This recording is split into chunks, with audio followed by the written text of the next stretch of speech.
I'm like this, as I declare you so, many of una know Dele Farotimi na one man will be saying na wisdom fully head, normal. Since this tribunal matter dey go, all the lifestyle dey burst out, the judgment, everything, Papa just lock up like Akon normally. But like this time, e don burst out now. E don burst out, talk one or two concerning this tribunal judgment. I know say Dele Farotimi na still lawyer im be. As he talk him out inside the tribunal lifestyles too, he still send better message, give all obedience around the world. Watch the video, comment your opinion, and share. The revolutionaries, quote and unquote, say the obedience should have gone on to the street and begin mass protest. It's possible that that is very correct. But the first question you should ask yourself, these people who are saying that obedience should have gone on to the street to protest, have they even supported our claims and clear evidence that Mr. Gregory Peter will be on this election? The people calling us cowards for not going on to the street were the first to start congratulating Tinubu.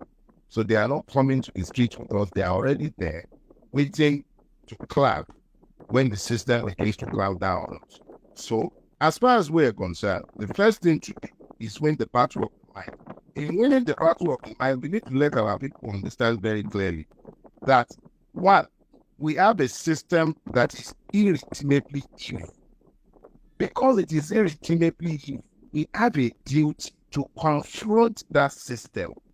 But our duty to confront that system also imposes a duty to ensure that we do not risk the lives and limbs and even the livelihood of Nigerians, the vast majority of whom supported and voted for Mr. Gregory Peter. So it is not in our interest to march on the street in a society that is already fragmented. We have a duty to first of all unite ourselves. Those who do not necessarily support the candidacy of Mr. Gregory Peter must have sufficient capacity to recognize the truth and bow to that truth and support that truth in spite of whatever their preferences might be. And the saying is, I speak across board to all Nigerians, regardless of tribe, regardless of ethnicity, regardless of religion, regardless of your political persuasion. The truth is the truth is the truth. So, by picking the judicial path, it is my belief and hope that an opportunity exists to help our people to begin to understand the issues at stake and to also help them to see the judiciary dancing naked in the market. In the past, when the Nigerian state had acted the way it had acted February and March, the normal thing we had done right from my youth was step onto the streets and would protest. But I used to be called riots. And when we were doing that, younger elements like myself back in the day, the business persons, the traders, they will be looking at us like miscreants because they are all connected to the truth. We were the idealistic young men who were busy passporting it, making noise, but the people on whose behalf we exerted ourselves were never connected to that struggle. So they were disconnected from it, and it's always easy for the system to fragment. In this cycle, we have a situation where religion has been weaponized in this cycle. It has taken the serial failure of Bola Ahmed Tinubu to help some people to walk beyond the ethnicity that clouded their thinking when they started supporting the evil that he represents.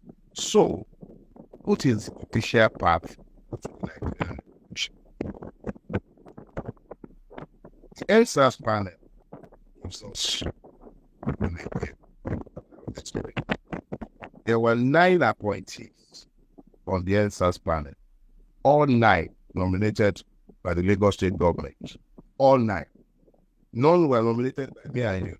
Someone unilaterally, maybe in consultation with some people, appointed the 9 persons. The 9 persons were inclusive of a retired judge, a retired AIG, about 3 or 4 persons from the State Ministry of Justice.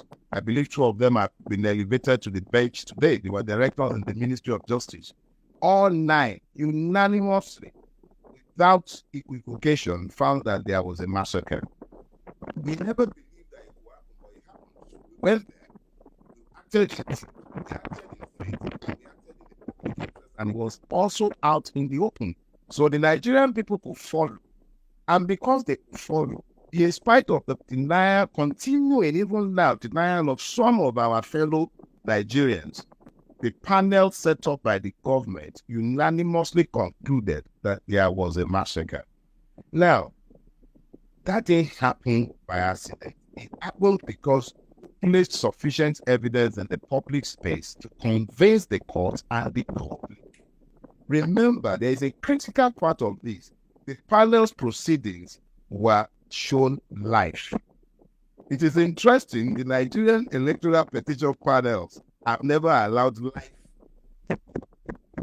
transmission of their proceeding, even though there was the live, I think about God knows how many hours of judgment delivery that delivered nonsense.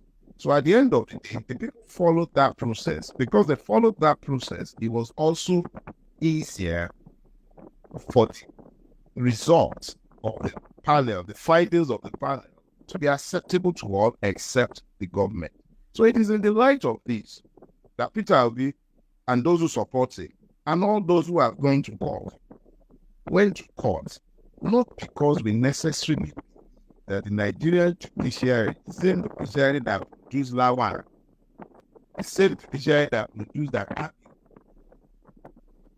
the same judiciary where you have your last CJ stumbling over the definition of technicality as a plane driver, hypothetical. So when you have this kind of judiciary, it becomes difficult to actually expect that anything can come out of it, but still, I have firm in my belief that in the absence of an embrace of harms, in the absence of an embrace of the insanity that will lead us to believe that those who would kill unarmed people are plenty to it, would not kill those who set out to remove the peak of the madness by stepping onto the street. Yes, we will go to the streets, but not now. It is critical that the judiciary be exposed for what it is before you even presume to call anybody out on the streets. There is a popular saying.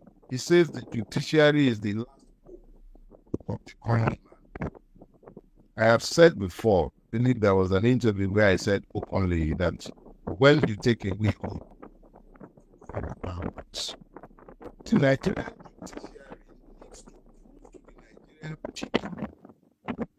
beyond argument as it is currently doing, and Somalia who have done a fantastic job, but the Nigerian judiciary at its apex level is to the Nigerian state of the factions that are set into our society and its inability to deliver justice to the people.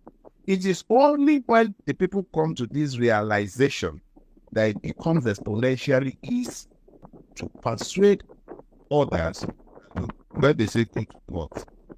The courts have been rendered accomplice in evil. And because the courts are accomplice in evil, we're thinking of alternative means of enforcing compliance of the will of the Nigerian people. If the will of the people must prevail, it is going to be because respect is instituted for the sovereignty of the people and the supremacy of their will. The rulers of Nigeria have already made it abundantly clear that they have no respect whatsoever, either for our lives, or even for our will, or even for our opinions, or our franchise for that matter. So it is critical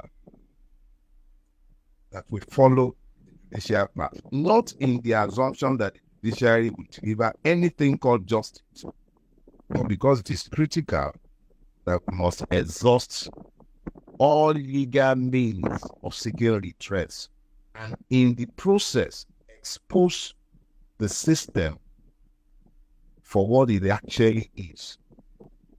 I learned a lesson a long time ago, and this is one that I would love to share with all of us. But what is this lesson? It is the one that told me that every time you get a man of power or a nation, any entity, however powerful, if you got that entity to begin to defend the position found on lies, they are always going to win as long as you are standing in the path of truth. So, there is a judicial path to the Nigerian revolution.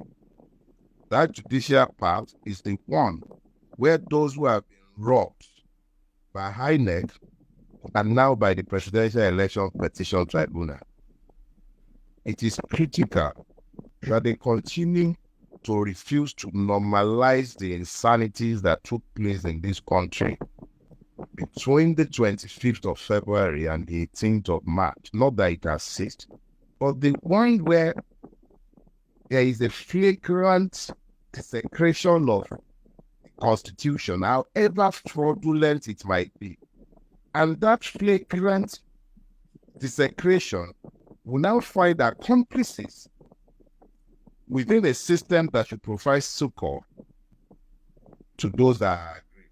I am of the firm opinion that as ruggedly corrupt, in fact, inept as a judiciary might be, and I say that without any fear of anybody who challenges it, I can prove how useless our judiciary are. There are sufficient facts, even in the public space. Somebody has to come and explain Lawan. Somebody has to explain that. I will not even bother to start talking about the senseless rulings that have been described by Obidient. The fact of the matter is that our judiciary has shown itself to be incapable of being the last common man. The incapacity of the system to deliver on hope to the common man is what will eventually kill that system. Because if we cannot find redress within our legal system, it then means that system is unfit for purpose and is not having the needs of those called citizens. Now, in closing, let me explain something to all. Every human society that must progress has to be governed by laws. It does not have room for exceptions if it is one that is deemed democratic. The imputation when you say it's democratic is that there is equality of the peoples within that space. That is the only time when you can speak to those people as citizens. In a place unruled by law, in the absence of the rule of law, what you find is the rule of men, where the will of men supersedes the rule of law or reason. So the whim of the man at a particular point in time dictates the actions of those who are meant to enforce the law or even to make the law. So then you have the kingdom of fools that are currently called Nigeria. So it is critical that when you have a situation such as the one that we have, and we have been blessed to have candidates this time around, not just a candidate. My candidate, of course, is Mr. Peter Obi, but I must, of course, call for Atiku as well that he hasn't walked away from his path. It is critical that the system be allowed to discredit itself on its own. Why do we need a revolution? What is a revolution? A turnaround. So when I talk about the judicial path to the Nigerian revolution, I'm simply saying that the Nigerian Supreme Court has a unique opportunity. Found in truth. Just tell the truth.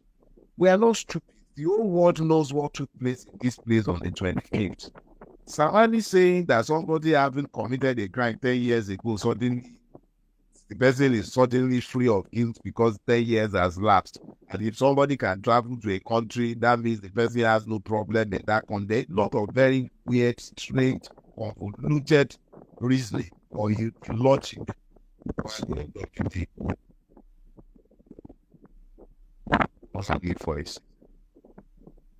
Everything written becomes records. Other judges will come in time. and they will go through the things that these men have written. And then they would have their say. But more importantly, those of us who are alive today, we have a duty to those yet unborn, and even the ones who cannot speak for themselves, to make sure that we do not normalize this insanity and we stand behind those who have found the courage to go to the judiciary. Going to the judiciary is not an act of cowardice. It's an act of courage. I know as a fact that my own principal, Mr. Peter Obi, had been severally asked to step away from the court and he would have been rewarded at some quote unquote. It is out of the conviction that he has that this is a battle that must be fought to a logical conclusion that remains in the court and in this race. So I tell all of us, not despair simply because the PEP did exactly as some of us had predicted that, because that is in keeping with the manner and character of the Nigerian judiciary. It's no surprise, but it is also not time to throw in the towel. It is the time to tighten ourselves, strengthen our resolves, go on to that Supreme Court. Let the Supreme Court tell the whole world that what we all saw, that what we all know is not what we know again. That truth is no longer truth. If Peter Obi, or I think for that matter, walks away, it's fitting with the narrative that they will prefer to have, that this is normal. And then we can all move on. Just like their pastors and plans are already telling you to move on. God will do it. Naira and pounds will become the same thing again. They are selling you false hopes and illusions so that you might walk away and normalize the insanity. But at some point, the people draw lines. And I believe that for the Nigerian people, they are at that point where these lines have to be drawn. And the line that has to be drawn is the one that tells the system, prove to us that you are worthy of preservation. The judiciary is the last hope of the common man. Well, with the judiciary now, let the judiciary now tell all of us that it is hopeless. When people come to the knowledge of the fact that the judiciary is as hopeless as every other part of the Nigerian system, it becomes easy to get to the revolution. Because we cannot continue like this. At some point, we are going to have to calm that down. Mr. Ola Ahmed Tinubu has essentially been foisted on us because the crimes committed by the Buhari administration has to be covered up, regardless of what me and you might think about it, regardless of how we might vote. That is not acceptable. The Nigerian Supreme Court has to tell us whether we are a nation, scratch that, whether we are a state governed by law, or whether we are a state ruled by impunity and already sold to drug lords. These are the simple questions that the Nigerian judiciary will have to answer. So when we say we are going to the judiciary, we're not going to the judiciary in the assumption that the Nigerian judiciary will find it balls to do the necessary or to tell the truth for that matter. It's not in its character, not in recent times. There are, of course, situations where the truth prevails. There are, of course, times when, by the grace of God, the few good men and women still on the bench you get justice from them. But this time around, this is one virtue that we all must not walk away from. Let the Supreme Court tell the whole world that a situation that a man without any provable identity, a man whose name nobody truly knows, a man whose crews nobody knows, a man who would appear to have been a woman at some point in time. Multiple reasons why this man should be low. If the only thing that we get out of this is a message to the world that there are still people within Nigeria who did not become party to the insanity that overtook their country, then it would have been a worthy journey to undertake. But I say to you, cannot despair. There is the judicial part of the Nigerian revolution. If all we do is put uselessness and hopelessness in the judiciary, we would have taken giant steps on the road to the revolution. And people have a proverb, sure borrow, cannot. Brevity matters sometimes. I think we've said enough for one night. Have a blessed week. Enjoy the rest of your week.